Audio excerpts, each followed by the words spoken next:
Here we are, ladies and gentlemen. We are in Morant Bay. This is behind the courthouse that Paul Bogle led the people from Stony Gut to Morant Bay, and this is where the rebellion took place. Watch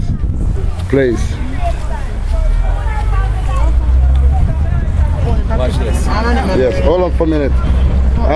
We're here now with the great-great-grandson of Paul Bogle, and he's gonna explain to us that some of the slaves that were murdered were buried behind the courthouse. And this is a remembrance of Paul Bogle, George William Gardner, and the 437 Jamaican martyrs of October 1865, who fell because they loved freedom. In gratitude from the generations who now witness that they did not die in vain. October 1865.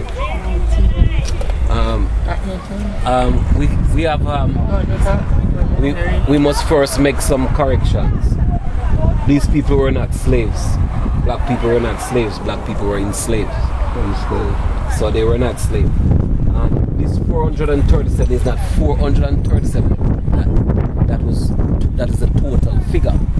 This happens to just be the 437 of some, not all, of who was killed just in this square right here and was buried behind the courthouse.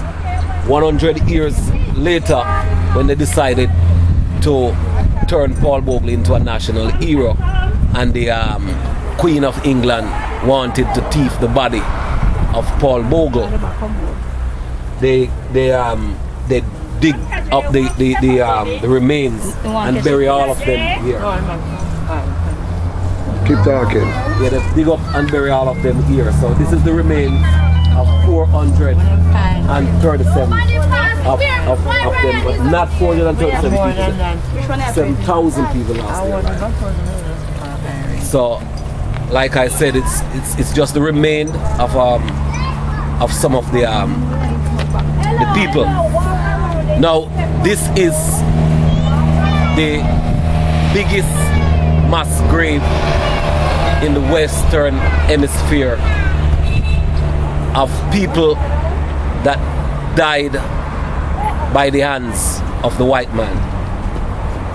The biggest mass grave. So we are standing on the biggest mass grave in the Western Hemisphere. And this is a serious monument, because we're talking about real people buried here that lost their life. We're talking about women that their belly was cut out, and children, unborn kids, were taken out of their belly and they were killed. These are the type of things that we're talking about that took place, and these are the remains of them. So we in St. Thomas need to wake up and understand what our ancestors, what our family been through, and need to stand up and let these things be recognized more by the leadership of government.